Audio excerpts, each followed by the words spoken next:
Hello. आज देखेंगे हम लोग फ्रेंड्स स्लीपिंग पोस्चर के बारे में। मतलब क्या, एक ऐसे चैप्टर के बारे में आज हम अगर बात करने वाले हैं जिसमें एक गरीब और मेहनती इंसान की समस्या और उनकी तकलीफों से रूबरू हो गया। लक्ष्मी प्रसाद देवकोटा, इन्होंने उस पल को इन्होंने अपने शब्दों में पिरो के यहाँ पर रखा है जिसे आप रियल वे में अनुभव करेंगे, जो आज तक आपने देखा होगा सिर्फ उसे अनुभव नहीं किया होगा। उस गहराई को आप अनुभव करेंगे कि एक मजदूर, एक पोर्टर जो होता है, एक कुली जो होता है, वह कितना ज़्यादा समस्याओं का सामना करना पड़ता है उसे। उनकी रियल स्टोरी को आप समझ पाएंगे आज द स्लीपिंग पोर्टर की इस आपकी पोएम के माध्यम से।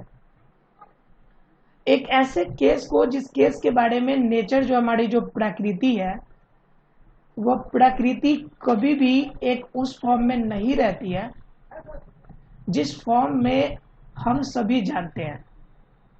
मतलब क्या, प्रकृति को एक बेहतर तरीके से बनाए रखने के लिए जितने यहाँ पर रहने वाले लोग इसमें समाहित है, उनमें एक धनी इंसान से लेकर एक गरीब और एक छोटे कद के इंसान तक शामिल है, जिन्हें बहुत सारी समस्याओं का सामना करना पड़ा है। और आज उनकी समस्याओं के बारे में हम लोग जानेंगे द स्लीपिंग पोर्टर में। कह रहा था, Lakshmi Prasad Devkota was born on the 12th November 1909 in Kathmandu. Lakshmi Prasad Devkota, जिनका जन्म 12 नवंबर 1909 को हुआ, कहाँ पे? काठमांडू में। He obtained a Bachelor of Arts degree from Patna university in 1929। कह रहा है ये फिर एक पटना के एक और कवि आपको नजर आ गया, एक और पटना के कवि आ गए। इससे पहले हम लोगों ने विद्यापति के बारे में देखा था, वो भी आपके बिहार के थे, और बिहार के दूसरे लक्ष्मी प्रसाद देवकोटा है। ये कह रहा है कि ये आपको क्या कह रहा है कि bachelor of arts degree from Patna university, Patna विश्वविद्यालय से 1929 में इन्होंने क्या प्राप्त किया था? बैचलर डिग्री प्राप्त किया था आर्ट्स में। He was a renowned poet and a story writer of his time. अपने समय के विख्यात लेखक और कवि रहे हैं। इन 1948 1948 में ही presided over the first national poetry festival of Nepal organised by Nepali Sahitya Parishad. पहली बार उन्हें प्रेसिडेंट यानी पहली बार उसे अध्यक्षता करने का मौका मिला, यानी कि first national poetry festival Nepal में जो ऑर्गेनाइज हुआ था पहली बार, अर्थात कि 1929 के बाद, यानी 1948 में पहली बार नेपाल में एक साहित्यिक परिषद लगा हुआ था, जिसमें अध्यक्षता के रूप में किसे करने का मौका मिला? लक्ष्मी प्रसाद देवकोटा को। उसके बाद क्या? उसके बाद कह रहा है, immediately after this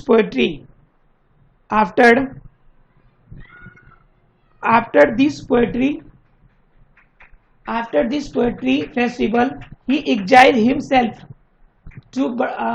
to Varanasi. इस पोएट्री के बाद वह अपने आप को पुनर्वासित कर लिए। कहाँ पे? वाराणसी में। मतलब सबको छोड़कर कहाँ चले गए? बनारस चले गए, इंडिया में Banaras, to edit Yugvani the voice of the age. वह क्या करने के लिए? आपका युगवाणी का एडिशन के लिए, युगवाणी को एडिट करने के लिए।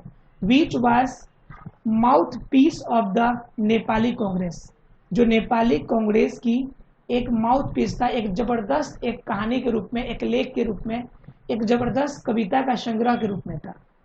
इन नेपाल हिज हाउस, नेपाल में जो उनका घर था, properties were confiscated by the government. ठीक है, क्या कर लिया गया? आपका जो गवर्नमेंट के द्वारा कॉन्फिस्केटेड मतलब कि कब्जा कर लिया गया, ले लिया गया। ठीक है, जो भी घर वगैरह था नेपाल में। ठीक है, in Nepal his house and properties were confiscated by the government के द्वारा ले लिया गया। कि आपका चले गए, क्यों सबको छोड़ के युगवाणी में चले गए? इनके साहित्य यहाँ पे खुला था, साहित्य परिषद, उनका प्रेसिडेंट थे, लेकिन चले गए वो कहाँ पे? आपका वाराणसी चले गए, इनकी वजह से। चलिए कुछ क्वेश्चंस है, इन क्वेश्चंस को आप डिस्कस कीजिएगा। कह रहे सपोज मान लीजिए कि आप क्या बन गए, you have to climb up the 4th floor of a building. मान लीजिए कि आपको चढ़ना है चौथे बिल्डिंग के चौथे मंजिले पर विद हैवी लोड, पूरी वजन लिए हुए ऑन योर बैक, पीठ पे कुछ वजन उठाए हुए।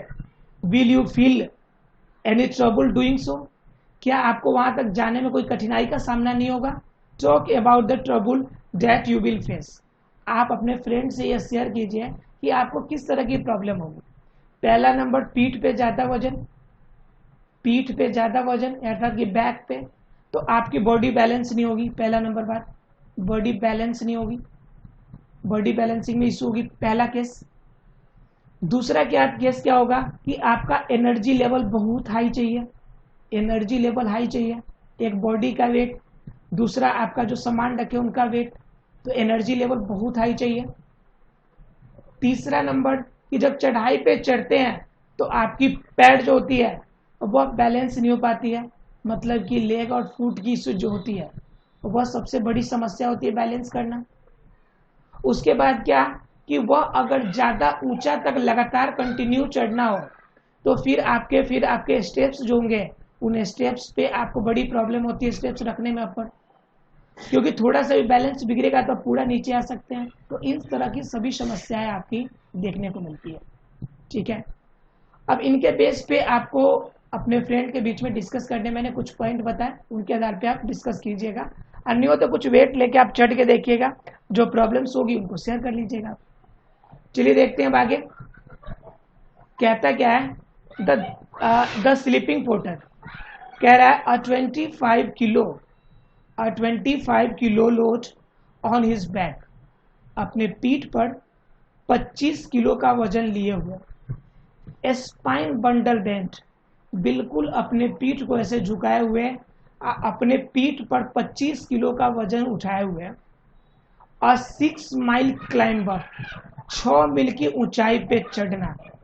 1 मील में लगभग 1.6 किलोमीटर होता है, और 6 माइल का मतलब होगा 6 से मल्टीप्लाई कर लीजिए, 6 6 जा 36 और 6 1 6 और 3 कितना हो जाएगा 9, अर्थात कि 9.6 किलोमीटर जाना है, यानी कि लगभग 10 किलोमीटर चढ़ना है।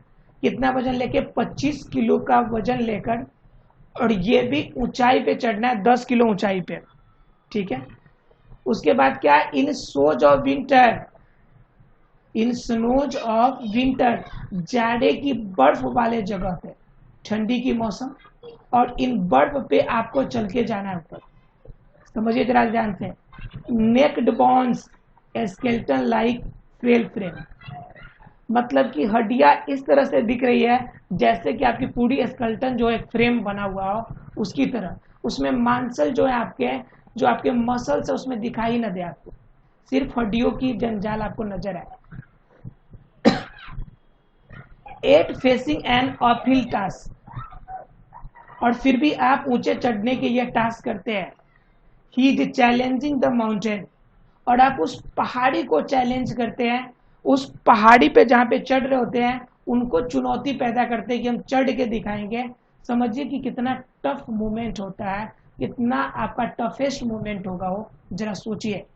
25 किलो का वजन, 10 किलोमीटर की ऊंचाई, ध्यान से समझिएगा, 25 किलोमीटर वजन, 10 किलोमीटर की ऊंचाई, पूरी बॉडी जो हो बिल्कुल खुली नग्न बॉडी, लगभग हल्के कपड़े आपके पास, विंटर का सीजन, चारों तरफ बर्फ के ढेले, चारों तरफ स्नोज। उस कंडीशन में आप अपने आप को कैसे बैलेंस करके उतनी ऊंचाई तक जाएंगे, जरा एक बार सोच के देखिए, एक बार जरा महसूस कीजिए। उसके बाद कितना चैलेंजिंग होगा आपके लिए उतनी ऊंचाई तक चढ़ना, और कितना कष्ट में, कितना दर्द में आप उस ऊंचाई पे चढ़ रहे होंगे, आप एक बार जरा अनुभव कीजिएगा। उसके बाद क्या कहता है कि he is bearing a black cap, he is bearing a black cap, एक काली टोपी पहने हुए, डर्टी स्वेट स्टैंड, गंदे और आपकी जो पसीने होती है, पसीने से लथपथ कपड़े पहने हुए। His back is an abode of fleas and lice. ऐसे लगता है कि उनके जो शरीर है वह शरीर नहीं बल्कि कीड़े मकोड़ों का घर है, इतना महकने वाला, इतना पुराना दुराना फटा पुराना कपड़ा पहने हुए। हिज माइंड वेरी डल, दिमाग बिल्कुल सुस्त अवस्था में है।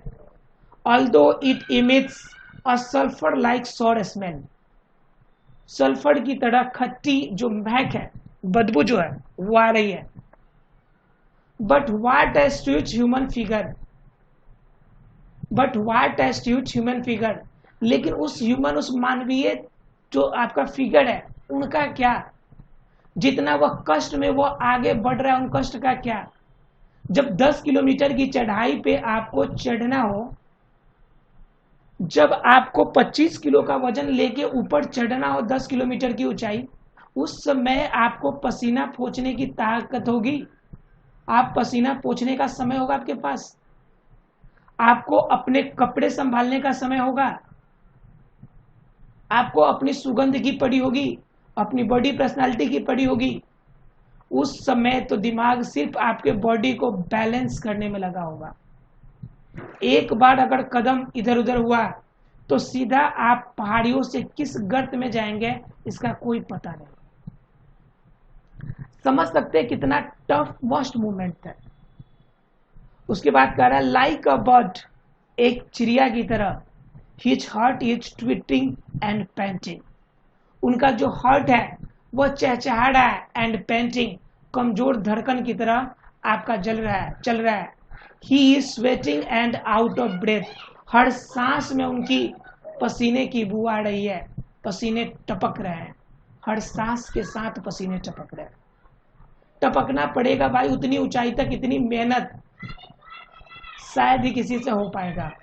बहुत ऐसे इक्के दुक्के होंगे जिनकी समस्या आवश्यकता से अधिक ज्यादा होगी, जिनको उनके बिना संभव नहीं होगा, शायद वही इस काम को कर पाएगा। How much load does the porter have on his back, कह रहा है उसके पीठ पर कितना किलो का वजन लेके वो चढ़ रहा है, तो 25 केजी का वजन ले रहा है। कितना केजी का? 25 केजी का। What distance does the porter cover in the snows of the winter, उस बर्फ भरी जाड़े के दिन में कितना किलोमीटर की ऊंचाई चढ़नी है, मतलब कितना डिस्टेंस कवर करना है। तो कवर डिस्टेंस करना है तो माइल्स के मामले में बात करें तो 6 माइल्स, किलोमीटर के बारे में बात करें तो 9.6 किलोमीटर्स। क्लियर? उसके बाद कह रहा है who is challenging the mountain, mountain को चैलेंज कौन कर रहा है? पोर्टर। तो अपने इतना ज्यादा वजन लेकर उसके विरोध में वो जा रहा है ऊपर की तरफ।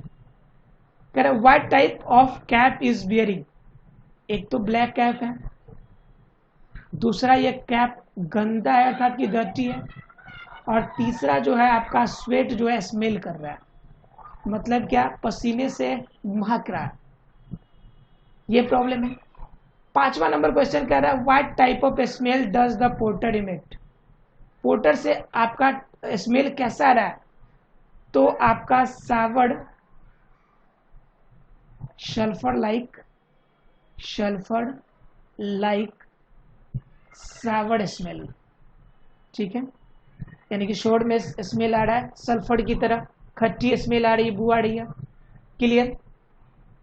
इस तरह से हमने देखा कि अभी तक की प्रॉब्लम का सामना कैसे कर रहा है कौन? एक porter.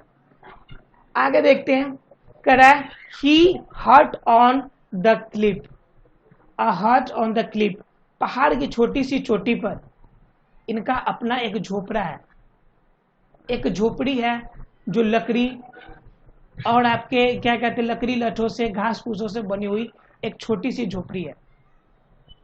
His on shivering with cold, उनका बेटा जो है ठंड से कांप रहा है, ठंड इतना ज्यादा कि ठंड से वो कांप रहा है।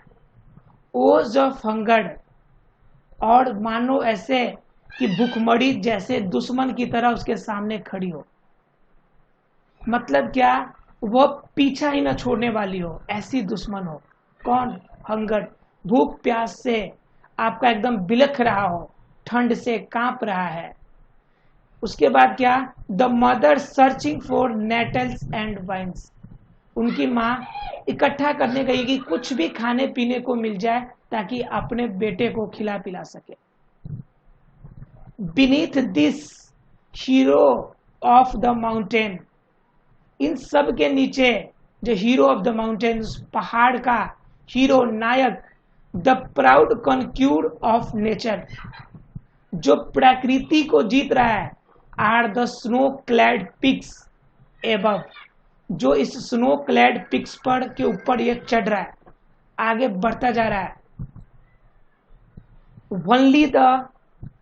Only the star studded light of night, रात के तारों की चमक के सामने, तारों की जो चमक है सिर्फ उस चमक में जा रहा है। इन दिस नाइट, इस रात, the porter is in deep slumber raining over the rich kingdom of sleep, आज की रात जितना वो मेहनत इस ठंड में खाली शरीर किया है, यह रात जो होगी, इसके बाद की जो नींद होगी, यह बहुत गहरी नींद आने वाली है। यह जिंदगी की आखिरी नींद आने वाली है। यह नींद जो आएगी, यह जिंदगी की आखिरी नींद होगी। इसके बाद उसे सोने की जरूरत नहीं पड़ेगी। वह मर जाएगा जितनी प्रॉब्लम का सामना वो कर रहा है। सिर्फ वो नहीं, उसकी पूरी फैमिली जिन प्रॉब्लम का, उनका बेटा जिन प्रॉब्लम का सामना कर रहा है, उनकी माँ जिन प्रॉब्लम का सामना कर रहा है, जो बेटी की माँ है अर्थात की जिन उनकी वाइफ है, वो जो प्रॉब्लम का सामना कर रहा है, इन सभी प्रॉब्लम्स के बाद वो शायद जी ना पाए। इतना मेहनत करने के बाद भी उन सभी को वो फुलफिल रिक्वायरमेंट नहीं कर पा रहा। चलिए देखते हैं इनके आधार पे इनके कुछ क्वेश्चंस हैं, इनको समझने की हम कोशिश करते हैं। कहता है what is there on the cliff, cliff के ऊपर क्या है भाई, तो अ स्मॉल हट, एक छोटा सा घर है। किसका भाई, तो द पोर्टर का। स्मॉल हट ऑफ पोर्टर कहाँ पे है, on the Cliff, on the Cliff. इनसे क्वेश्चन लिखने की आदत डालिए, मैं समझा दे रहा हूं तो आप उसे लिखने की आदत डालिए। A small hut of porter on the cliff, ठीक है। सेकेंड कह रहा है what is the mother searching, तो मदर किस चीज के सर्च में है, mother is in search of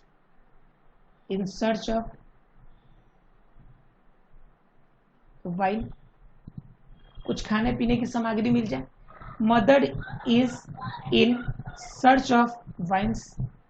उसके बाद कह रहा है who is the hero of mountain, mountain की हीरो क्या है, the porter and his family, the porter and his family, porter and his family are the hero of the mountain. Porter और उनकी फैमिली, ये क्या है, ये इनके हीरो है, इसके माउंटेन के। What is the meant by lead of light, lead of light का मतलब यहाँ पे क्या है कि लाइट ऑफ स्टार्स, तारों की जो धीमी आपकी प्रकाश है, लाइट ऑफ स्टार्स, या लिख सकते हैं dim light of stars, simple शब्दों में लिख सकते हैं dim light of stars, right. उसके बाद कह रहा है who is regaining over the rich kingdom of sleep, कह रहा है who is regaining over the rich kingdom of sleep, और कौन जो होगा फिर से अपनी जिंदगी का आखिरी और सबसे गहरी नींद लेगा, तो पोर्टर। कौन लेगा, पोर्टर, और इट में be his family also, but main यहाँ पे क्या होगा, porter. Porter is regaining over the rich kingdom of sleep, clear. चलिए इसके नीचे कुछ ग्लोसरी एंड नोट्स है, इसको जानने की कोशिश करते हैं। स्पाइन का मतलब क्या, द बैकबोन, रीढ़ की हड्डी की बात कर रहा है। नेक्ड का मतलब होता है नंगा, खाली, अनक्लॉथेड, जो कपड़े नहीं हो, बिल्कुल न्यूड हो। स्केलेटन का मतलब होता है कंकाल तंत्र, बॉडी का जो फ्रेमिंग वर्क है। और फ्रेल का मतलब होता है कमजोर, इनफॉर्म। और फ्रेम का मतलब होता है स्ट्रक्चर अर्थात की शैप। क्लियर है फ्रेंड्स, आशा फ्रेंड्स ये चैप्टर क्लियर हो गया होगा और आपको ये क्लियर हो गया होगा कि कैसे क्या करना है हमको, ठीक है, मिलते हैं अगले क्लास में। तब तक के लिए आपको thank you very much friends.